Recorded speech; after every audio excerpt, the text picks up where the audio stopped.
Hello, my name is Adrienne Broadus, and this is my presentation on New Zealand English. First thing I think is interesting is that the New Zealand flag has the British flag embedded into it in the top left corner. And this is most likely due to the fact that New Zealand was once part of the British Empire. New Zealand is located 1,000 miles southeast of Australia, and you can't really see it on this map. But if you look at this map right here, it's a close-up view. It's actually composed of two islands, the North and South Island. The capital of New Zealand is Wellington, and you can see that right here at the southernmost tip of the North Island. The population is 5 million plus. The Maori are the indigenous people of New Zealand. The official languages are English, Maori, which is a Polynesian language, and also New Zealand Sign Language, which I thought was pretty interesting. New Zealand didn't become fully independent until 1947. So we're going to take a look at the history of New Zealand. So it begins with Maori history. The Maori were the first to arrive in New Zealand, and they journeyed in canoes from Hawaii, which is Hawaii, right here, about 1,000 years ago.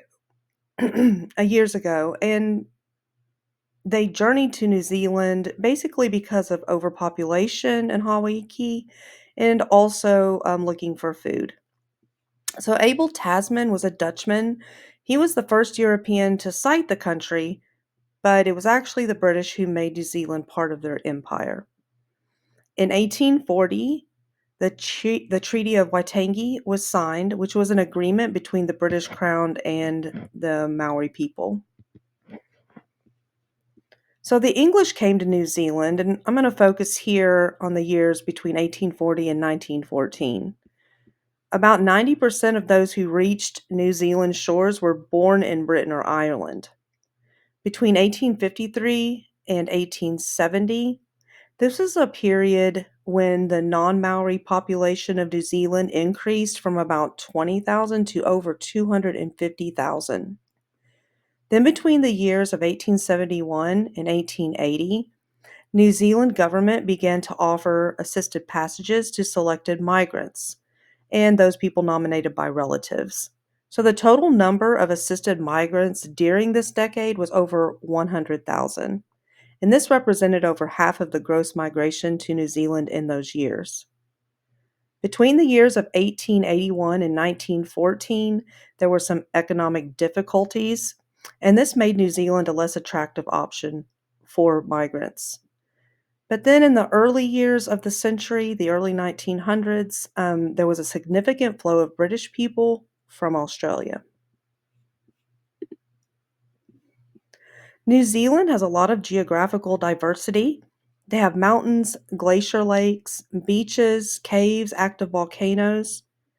On the bottom left is a picture of Fiordland National Park, and then at the top right is a picture of Marlborough Sounds, which is home to more than 50 reserves and 20% of the country's coastline. New Zealand is also the only home of the flightless kiwi, which is also a nickname given to New Zealanders. There are some significant phonetic variations in New Zealand English. For example, R can be trilled, and this is due to Scottish influence, and also you will hear this on the South Island more so. New Zealand English is non-rhotic, which means the R is not pronounced before a consonant, nor at the end of words. So, for example, yard would sound like yod, and bar would sound like ba. This is much like um, the northern New England states in America, their accent, like Boston. Also, there's an intrusive R. So, for example, if someone was saying a word that ended in a vowel and then began in a vowel, the next word, like vanilla ice cream, they might say vanilla or ice cream. So there are some significant vowel pronunciations, one of those being the letter E, which tends to be pronounced like the I, as in sit. So some examples are the number 10 being pronounced as tin, and then something that you write with, a pen, being pronounced as pin. I tend to do this myself often. I don't really have a distinction between the two of either of these words. So, for example, I would say I have 10 papers to grade this weekend, or I am writing with a pen. And I think this is pretty common. One of the more significant vowel pronunciations is the letter I, which tends to be pronounced as a U, as in the oo in blue. So for examples, fish would be foosh and chips would be choops.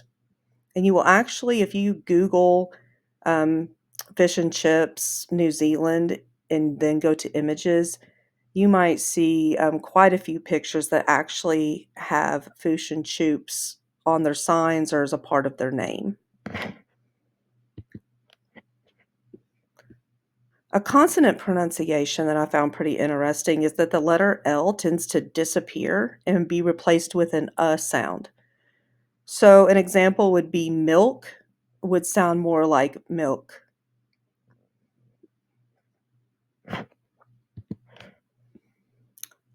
So there's some specific vocabulary in New Zealand and also some idioms here that are commonly used. So, for example, knackered means really tired. To pack a sad is to throw a tantrum. A piece of piss means that something was really easy.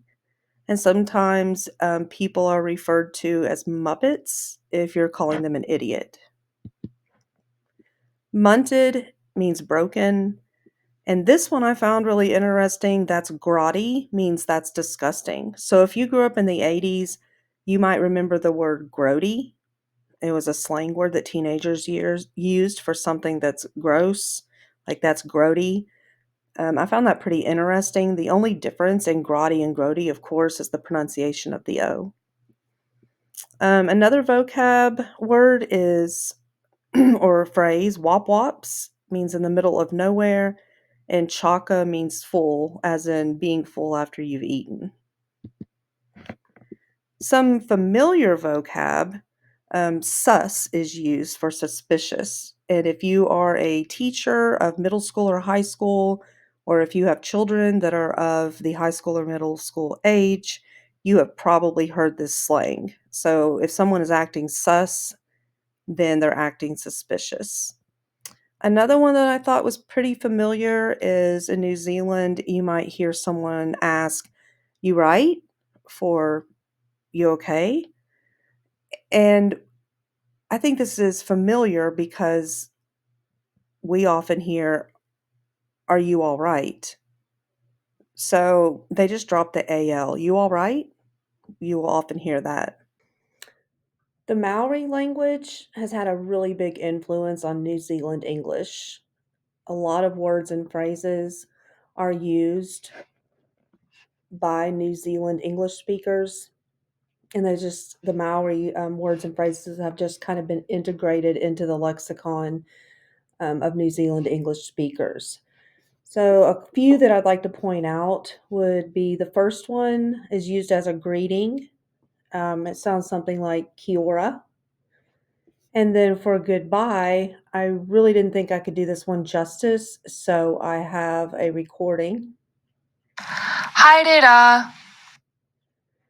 And I'm going to play that one more time because you can kind of hear the trill and the R there. Hi, Data. Some other general words would be koha, which means a gift, present, or donation. Kai is food. Mahi means work or job. Aroha is love. And then interesting is the word for family. The WH is pronounced as an F, so it actually sounds like whanau, like whanau.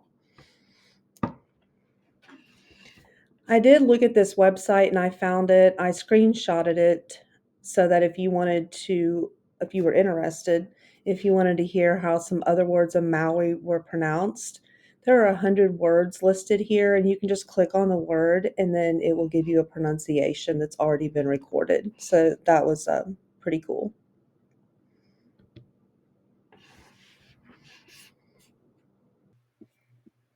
So British English and New Zealand English are similar in spelling. So for example, they use double L's as in jewelry and traveling, OU in place of O. So for example, favorite and color, and then use an S in place of Z.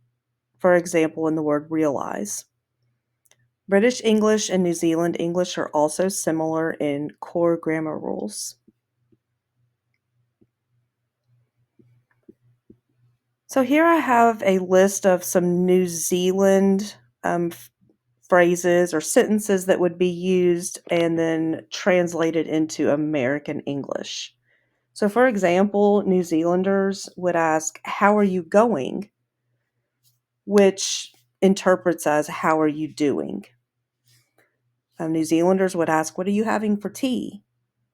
And in American English, we would ask, "What are you having for dinner?" So when they say, "What are you having for tea?" it's any meal after 5 p.m. New Zealand English, you might hear someone say, "I have heaps of work to do." And it's more common in American English to say, "I have a lot of work to do." New Zealand English, you might hear someone say, "I am stoked about the party." And of course, you're more likely going to hear, "I am excited about the party" in American English. Um, I also found this one interesting because if you grew up in the 80s or 90s, you probably used or at least heard people use the word stoked, and that was like another slang term to be excited. If you've seen Bill or Ted's Adventure, you probably heard them say it like, "I'm really stoked about that," or "I'm really stoked about this weekend." So I don't think that's too strange. It's just more of a slang that we might have heard or we might hear from teenagers, even though teenagers today, I doubt would use that. So here's some differences in the modal verbs. So shall versus will. So for example, "I will go to class tomorrow." New Zealanders are going to say, "I'm going to class tomorrow." Um, the verb have, for example, "I have new shoes." You're going to hear, "I've got new shoes." And actually, this is similar to how we speak with one another. So I think this is more of an example of formal versus informal language. Irregularly conjugated verbs, I seen it. You will hear that in New Zealand, but I hear this all the time. I live in Eastern Kentucky, and I think in a lot of rural areas, you're going to hear this, "I seen it," instead of "I have seen this." Also, British English, you see the same phenomenon. New Zealand English, they would say, "I come here yesterday," instead of "I came here." They would say, "I done it," instead of "I have done it." And again, I hear that often. And they also might say, "I rung the bell," instead of "I rang the bell." So a lot of these are pretty common. I don't think they are um, just related to New Zealand English. You will hear that in other dialects as well. The last one I have here is the second person plural pronoun for you. And I love the different ways that different dialects and English speakers, the different words and phrases they have for second person plural pronoun you. So we hear y'all in Kentucky. That's pretty much like our tagline. But you hear that all over the place. And you also hear use, but use is more commonly used in New Zealand English. And this is influence from Irish immigration. So, for example, we might say, "Are you all going to the party tonight?" And in New Zealand, they would say, "Are yous going to the party tonight?" So here I have a list of works cited. If you want any links, I know you can't access them from the video. I mean, you can look at them and look them up, but if you want a link sent to you, feel free to ask and I can do that. I hope you enjoyed my presentation and have a wonderful day.